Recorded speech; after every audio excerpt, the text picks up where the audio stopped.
Salut à tous et bienvenue dans ce quatrième épisode de la série Découvrir le rugby. Pour ce quatrième épisode, nous allons parler d'une action de jeu très importante au rugby, les passes à la main. Au rugby, toutes les passes à la main doivent être réalisées vers l'arrière. Pour s'en rendre compte, il faut imaginer une ligne qui part des mains du passeur et est parallèle avec la ligne des 22 mètres ou d'en but. Le ballon doit alors quitter les mains du passeur vers l'arrière ou sur la ligne, ainsi créée. Le receveur le récupère alors de manière légitime. Dans le rugby moderne, pas mal de passes se font à la limite de l'en avant et entraînent beaucoup de discussions de comptoir entre supporters. Si le ballon va en avant de cette ligne imaginaire et que le receveur prend le ballon, il y a en avant. Dans ce cas, l'arbitre siffle une faute et ordonne une mêlée avec introduction pour l'équipe adverse. Il y a également en avant quand un joueur laisse tomber un ballon en avant, même involontairement, et qu'il touche le sol ou un autre joueur. Par contre, si le ballon rebondit sur la poitrine ou la tête et que le joueur le récupère, sans qu'il touche le sol ou un autre joueur, il n'y a pas en avant. Et si le ballon est contré sur un coup de pied et qu'il rebondit vers l'avant du contreur, il n'y a pas en avant non plus. Nous allons maintenant voir quelques exemples de passes particulières au rugby. Je vais ici un peu tricher en illustrant mes propos avec du rugby à 15, mais aussi du rugby à 7. Tout d'abord, la passe au ras ou au près.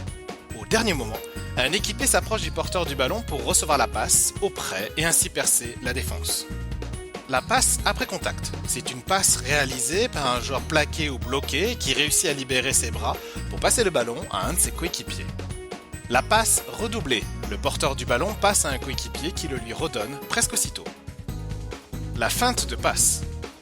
Oui, je sais, ce n'est pas une vraie passe, mais c'est une technique très efficace pour éliminer un ou plusieurs adversaires. La passe sur un pas. Quand le joueur reçoit la passe, il saisit le ballon mais le redonne immédiatement à un coéquipier. La passe volleyée. Le ballon est transmis à un coéquipier sans avoir été saisi. La passe sautée. Le passeur transmet le ballon par-dessus un ou plusieurs coéquipiers pour tromper la défense. La passe croisée. Le passeur part d'un côté tout en passant le ballon à un coéquipier qui part dans l'autre sens. La passe plongée. Le passeur saute en avant et effectue une passe en l'air. Et enfin, la passe chistera.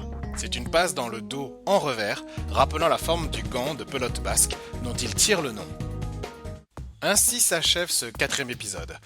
Nous parlerons la prochaine fois des plaquages et des techniques de défense. Retrouvez-moi sur la page Facebook Léo qui hurle au vent pour plus d'informations et faire part de vos remarques constructives. Et d'ici au prochain épisode, restons solidaires, au rugby comme dans la vie. À bientôt.